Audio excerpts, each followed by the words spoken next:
この動画は過去動画の再放送です。途中紹介されている別動画は、現在アップされていないものもあり、リンク切れしている場合がありますが、ゆっくり再アップしていきますので、お待ちくださいね。それではご覧ください。こんにちは、斉藤直樹です。今回は珍しく、クリップスタジオペイントの新機能についてご紹介していきたいと思います。クリスタ、少し前にアップデートがありまして、新機能が色々追加されたんですね。で、その中でも話題になっていた機能で、歪みツールというのがありました。この歪みツール、どういう機能かっていうと、こんな風に画面をね、ドラッグすると、筆先に沿って絵を歪ませられるっていう機能なんですが、これがね、かなり便利な機能で、今日はですね、その機能の使い道についてご紹介していきたいと思います。この動画を見ていただければ、今までクリスタを使いたいって思ったんだけど、でもいまいち決め手に欠けてたんだよなっていう人でも、そんな機能があるならクリスタ使ってみるわってね、思わず導入を決めてしまうかもしれませんよ。ぜひ最後までお付き合いください。今日紹介するポイントは5つあります。表情が簡単に変えられる。線画が整えられる。おっぱいを大きくできる。面白パターンが作れる。エフェクトが簡単に描ける。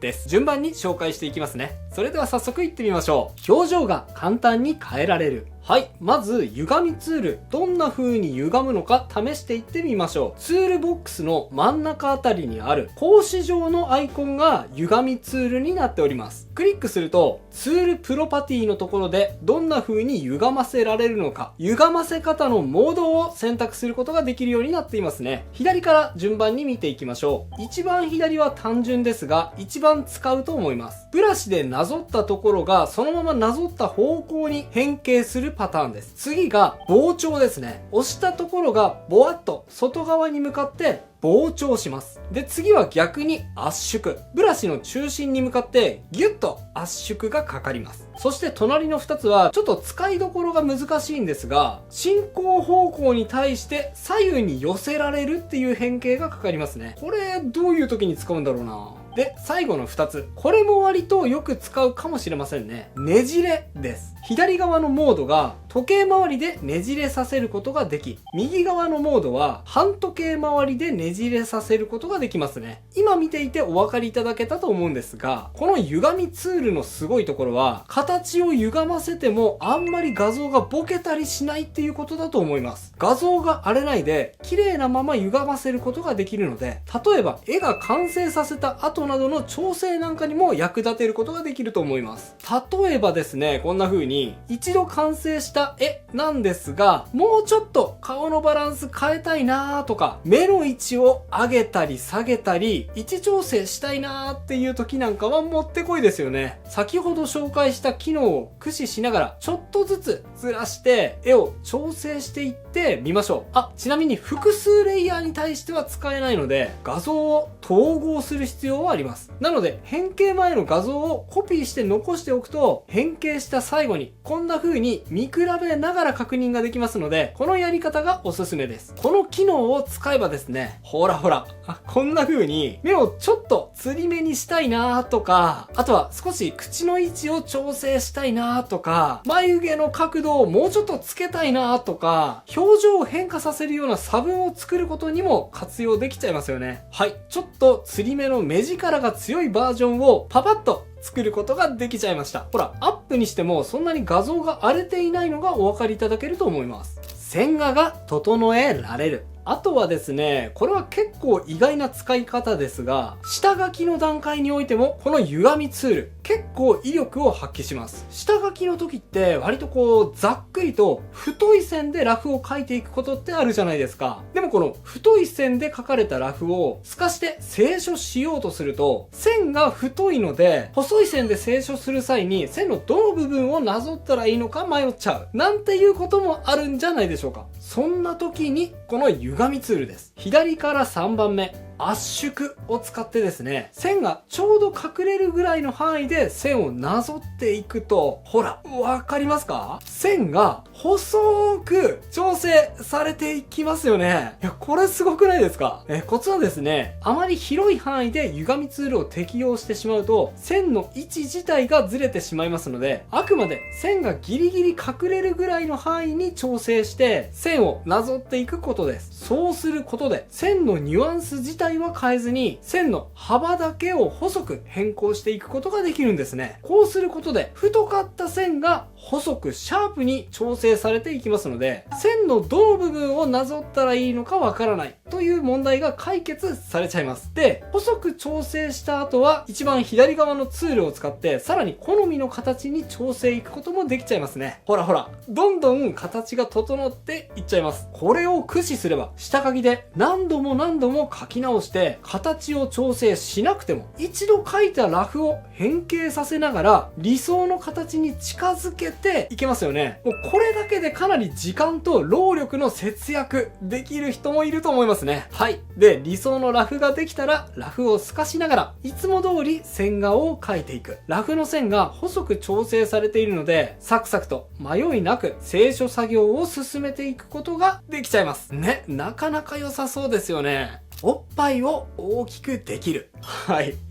ちょっとこれは歪みツールと聞いて誰しもが連想する。一度はみんなやっちゃうやつだと思うんですが、はい。ご想像の通り、歪みツールはですね、おっぱいを大きくすることにも使えちゃいます。いやー、これはね、お約束ですよね。ただちょっと今回はあんまりね、ガチめに女の子の胸を強調しに行くのも、ちょっと気まずいなと思ったのでですね、過去に使用したことがある僕の写真ですね。こいつを使っていきたいと思います。これはこれでちょっと気まずいんですけどね。歪みツールの左から2番目。膨張を使って手前の胸をボワッと膨らませつつ、奥の方の胸は一番左のを使って胸を膨らませていきます。胸を大きく見せるには、胸の大きさだけではなく、お腹周りをへこませるのも効果的なので、その辺の形などを調整していきます。そうすると、ほら、これで誰もが苦労せずに、おっぱいを大きく調整することができちゃいますね。はい、ちょっとここでですね、この画像、そのままトレースして絵を描くことができるんじゃないかと思って、画像を薄く透かして線を描いてみました。男の体なのでね、少しごつさは際立ってしまうんですが、そのあたりをうまく調整することができれば、意外とこんな風に写真をトレースしながらでもイラストを描くことができるかもしれませんね。はい、いかがでしょうか。面白パターンが作れる。はい、ここまではキャラクターなどのメインモチーフに対して歪みツールの活用法をお伝えしてきましたが、メインではなく背景などを描く際にも歪みツールは威力を発揮すると思います。例えばこんな風に適当な点々を描いていってみます。でね、ここからよく見ていてください。歪みツールの膨張を選んで画面に対してグリグリってね、ペンを回すように押し付けているとですね、ほら、なんかね、膨張を通り越してちょっと不思議なパターンを作り出すこともできるんですよ。この機能を駆使してですね、サイズを変えながらグリグリっと画面全体を歪ませていってみましょう。ね、これなんか見ていると自分でもやりたくなってきたでしょ。クリスタのアップデートはこんな超便利な機能が追加されたにもかかわらず、無料でアップデートできちゃいますので、まだアップデートしてないよっていう人はぜひやってみてください。さあ、そうこうしている間に画面全体に歪みを適用できました。なんか不思議なマーブル模様ができましたよね。これをこのまま背景に使っても面白いかもしれませんし、ここからさらに加工を加えてもいいと思います。こんなパターンを自分で一から書こうと思ったら、なかなか大変だと思うんですが、歪みツールを使うことで簡単に複雑なパターンを作り出すことができちゃいました。はい、調子に乗ってもう一パターン作ってみましょう。今度はグレーの背景の上にピンク色の線を描いていきます。割と無造作に引いちゃってますね。そしたらですね、これを歪みツール、一番左のモードを使ってグリグリグリグリってランダムに歪ませていっちゃいます。そうすると、ほら、なんだか怪しげなマーブル模様が簡単に生成されていきます。いやー、これね、やっててめちゃくちゃ楽しいので、ぜひやってみてください。ただ何も考えずに画面をグリグリするだけ。それだけで、ほら、綺麗なマーブル模様がすごく簡単にできちゃいました。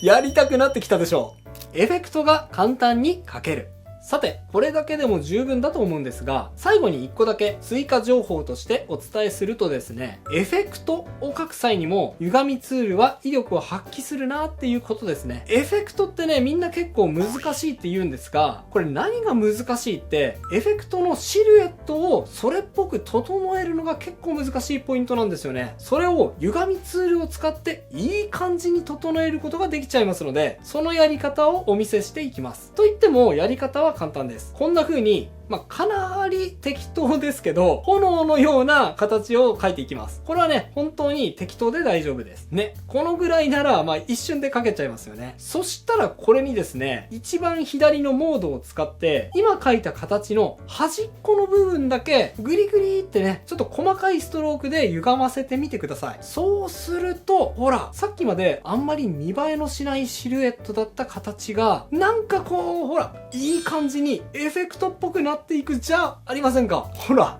これ結構かっこいいでしょ。リアルな炎の形かって言ったらそんなことはなくて、ちょっとデフォルメの効いた怪しいオーラみたいな、そういうニュアンスに近いと思うんですが、キャラクターの周りにまとわせたり、あとはね、手から繰り出したオーラにしてみたりと、結構使える場面は多そうですよね。キャラクターに限らず、背景、そしてエフェクト表現に歪みツール、いろいろと応用が可能なので、クリスタを持ってはいたけど試したことがなかった。あるいはクリスタに興味があったけど導入するか悩んでいたという方はね、ぜひこの機能試してみてください。以上が今日僕が伝えたかったことです。いかがだったでしょうか。また今回は楽して絵の完成度を上げる方法をご紹介してきましたが、楽してクオリティを上げるのって別に悪いことじゃありません。他にも僕のチャンネルではそういった裏技的なテクニックもご紹介していて、例えばこちらの動画、伝授おしゃれな色1分で塗り終わる方法。この動画はグラデーションマップを使って1分もかからずに色塗りを完成させてしまうやり方をご紹介した動画です。興味がある方はこちらも合わせてチェックしてみてくださいね。